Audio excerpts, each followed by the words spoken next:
జవజీవాలతో కలకల్లాడుతూ ఒక పెద్ద chemical factory లాగా పనిచేయాల్సిన మన కాలేయానికి ఇవాళ హెపటైటిస్ ఇన్ఫెక్షన్లు, కొన్ని రకాల జబ్బులు పెనుశాపాలుగా మారుతున్నాయి.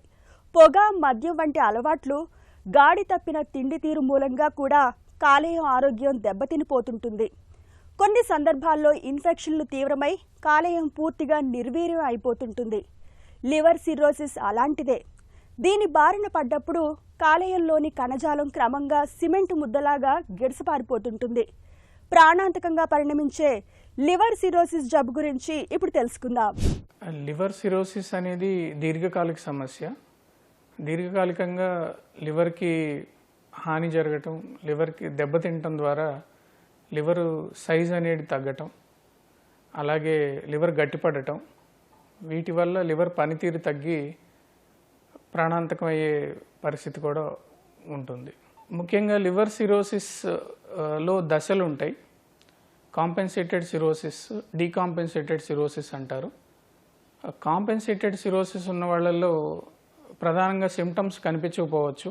కనిపించే కొద్దిపాటి సిమ్టమ్స్లో అలసట ఒకటి, నిద్ర పట్టకపోవటం, ఆకలి అనిపించకపోవటం, అకారణంగా బరువు తగ్గటం, ఇలాంటివి ప్రారంభ దశలో కనపడుతూ ఉంటాయి.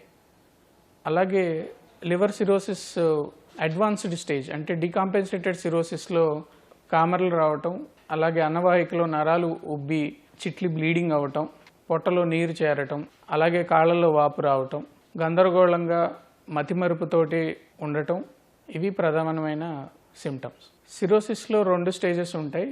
మొదటిది కాంపెన్సేటెడ్ సిరోసిస్ అంటారు, 2 డీకాంపెన్సేటెడ్ సిరోసిస్ అంటారు. ఈ స్టేజింగ్ అనేది చైల్డ్ పిగ్ స్కోర్ అంటారు.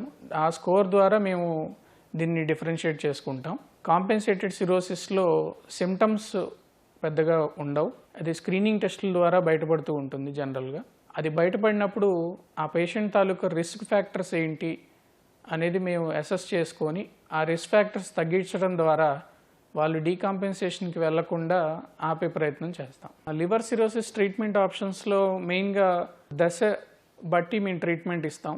మొదటిగా కాంపెన్సేటెడ్ సిరోసిస్లో రిస్క్ ఫ్యాక్టర్ తగ్గించడం అనేది మా primary treatment option. And decompensated cirrhosis వచ్చినప్పుడు పేషెంట్ తాలూకా సిమ్టమ్స్ బట్టి సిమ్టమాటిక్ ట్రీట్మెంట్ ఇస్తూనే వాళ్ళకి లివర్ ట్రాన్స్ప్లాంటేషన్ వైపుగా కౌన్సిలింగ్ అనేది ఇస్తూ ఉంటాం.